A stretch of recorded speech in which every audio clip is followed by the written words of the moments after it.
ابھی 2 دن کے بعد 15 جنوری کو الیکشن کا اعلان کیا گیا ہے. آج صبح میں نیوز پر دیکھ رہا تھا تو دوبارہ سے سندھ حکومت کی طرف سے یہ بات آئی کہ بھائی الیکشن ملتوی کر دیا جائے, آگے بڑھا دیا جائے. لیکن ابھی 5-10 منٹ پہلے الیکشن کمیشن کی طرف سے فیصلہ آیا کہ الیکشن اپنے وقت پر ہوں گے. یعنی ضرورت ہے ہمیں اپنے اس شہر کے حوالے سے بھی کہ بہتر لوگ, امانت دار اور دیانتدار لوگ آئیں کہ جو ہمارے معاملات کو بہتر کریں. پورے شہر کی سڑکوں کا حال آپ دیکھیں, کیا حال ہے. مختلف واٹس ایپ پہ, فیس بک پہ ویڈیوز آتی ہیں, میمز بنائی جاتی ہیں. کالا بورڈ سے سعود آباد تک کوئی اس روڈ سے گزرے, ایک میں دیکھ رہا تھا, اس میں تھا کہ ایک تابوت برآمد ہوا ہے, اس تابوت کے اندر ایک مردہ لیٹا ہوا ہے. جب اس تابوت کو کھولا گیا دیکھا تو ایک خط لکھا ہوا ہے, اس میں لکھا ہے کہ جب کالا بورڈ سے سعود آباد کا روڈ بن جائے تو مجھے جگہ دینا. یعنی اس قسم کی چیزیں, دمے کے مرض کے اندر لوگ مبتلا ہو رہے ہیں ان معاملات کی وجہ سے. سڑکیں نہیں بنائی جا رہی, تعمیر نہیں کی جا رہی. ابھی گزشتہ دنوں ایک سروے کیا گیا, نوجوانوں کے اوپر سروے کیا گیا کہ جو بائک چلانے والے نوجوان, 70% ہمارے شہر کے نوجوان کہ جو ہڈیوں کے مختلف امراض کا شکار ان حالات کی وجہ سے, ان سڑکوں کی وجہ سے ہو گئے. رونا روتے ہیں کہ ہمارے پاس اختیارات نہیں ہیں. اگر کوئی بہتر انداز سے اس شہر کو نہیں چلا سکتے تو جو لوگ بہتر انداز سے چلا سکتے ہیں, جو بہتر انداز سے ملک کے معاملات کو, شہر کے معاملات کو چلا سکتے ہیں, ان کے حوالے قیادت کرو, ان کے سپرد یہ معاملات کیے جائیں.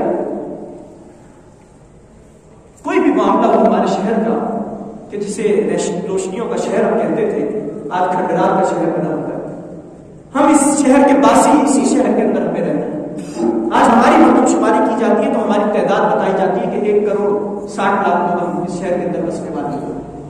درست مردم شماری دیکھی جائے تو 4,20,00,000 اس شہر کے اندر عوام جو رہنے والی, 4,20,00,000. ان 4,20,00,000 میں سے 2,40,00,000 ان نوجوانوں پر مشتمل آبادی ہے. آپ پوری دنیا کے اندر چلے جائیں, پوری دنیا کے اندر اتنے زیادہ کسی شہر کے اندر نوجوان موجود نہیں ہے. 2,40,00,000 کی تعداد میں ہمارے شہر کے اندر نوجوان موجود ہیں. ان نوجوانوں کے لیے کوئی سہولت نہیں ہے, کوئی ٹرانسپورٹ کا سسٹم نہیں ہے, کوئی جاب کے حوالے سے, آگے کی منصوبہ بندی کے حوالے سے وہ شہر چھوڑ کر اور ملک چھوڑ کر جانا چاہتی ہے. 4 کروڑ لوگ کہاں جائیں گے اگر ملک چھوڑ بھی دے, شہر چھوڑ بھی دے. یہ پاکستان کی پوری ترقی یہ اسی کراچی شہر سے, پاکستان کی ترقی اور پاکستان کی خوشحالی اسی شہر پر منحصر ہے. لہٰذا اس شہر کو ضرورت اس بات کی ہے کہ ہم بہتر لوگوں کے حوالے کریں, ہم ووٹ کا استعمال کریں, 1 دن کی تکلیف برداشت کریں تاکہ آئندہ آنے والے وہ 4 سال تک ہمیں سکون اور راحت پہنچائے. بہتر لوگوں کا ہم انتخاب کریں.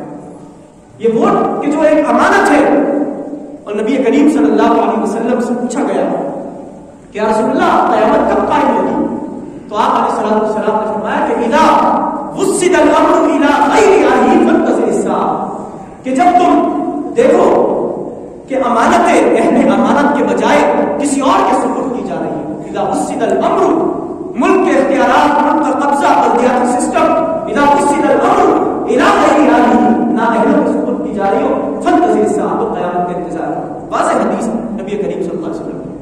اور اللہ نے قرآن میں فرمایا کہ تؤدوا الامانات الى اہلها, جو اہل ہو اس کے سپرد اپنی امانتیں کرو. یہ ذمہ داری ہم پر عائد ہوتی ہے کہ ہم اپنے ووٹ جو امانت ہے اس کا استعمال کریں, بہتر لوگوں کے لیے استعمال کریں.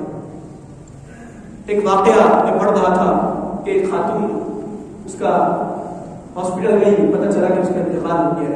اسے گھر کی طرف لے جایا جا رہا تھا, ایمبولینس کے ذریعے گھر پہنچایا جا رہا تھا. گھر میں قناتیں وغیرہ گلی کے اندر لگا دی گئی تو اچانک ایک بڑا گہرا گھڑا آیا, اس گھڑے کے اندر وہ ایمبولینس گری اور پھر اٹھی, تو اس کی وجہ سے خاتون جو ہے دوبارہ سے زندہ ہو گئی.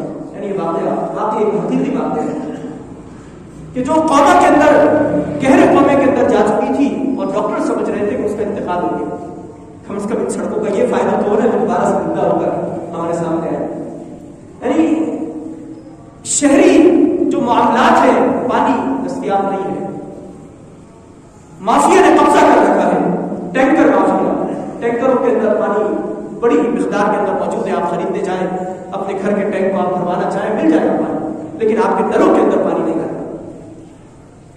گیس ہم جب معاشرتی علوم پڑھتے تھے، سائنس پڑھتے تھے بچپن میں، تو یہ تھا کہ 200 سال تک اتنی گیس پاکستان کے اندر موجود ہے، گیس کی جو معدنیات ہیں اتنی زیادہ ہے کہ اگلے 200 سال تک اگر 24 گھنٹے گیس استعمال کی جاتی رہے تو گیس ختم نہیں ہوگی۔ آج اس کی بندش ہم دیکھتے ہیں، جب ضرورت پڑے گیس موجود نہیں ہے۔ یعنی جو شہری ضروریات ہے کہ جس کا خیال خلفائے راشدین رضوان اللہ علیہ مجمعین نے اپنے دور میں خصوصی رکھا، وہ ہمیں موجود نہیں ہے۔ بجلی کا نظام دھرم برم ہو گیا ہے، بجلی کے اوپر بھی ایک مافیا نے قبضہ کر رکھا ہے، کوئی حق کے اندر آواز بلند کرنے والا نہیں ہے۔ اور اگر میں بغیر کسی تعصب کے کہوں تو صرف جماعت اسلامی ہے۔ آپ کے درمیان ایم کے موجود ہے، پی ٹی آئی موجود ہے، پیپلز پارٹی موجود ہے۔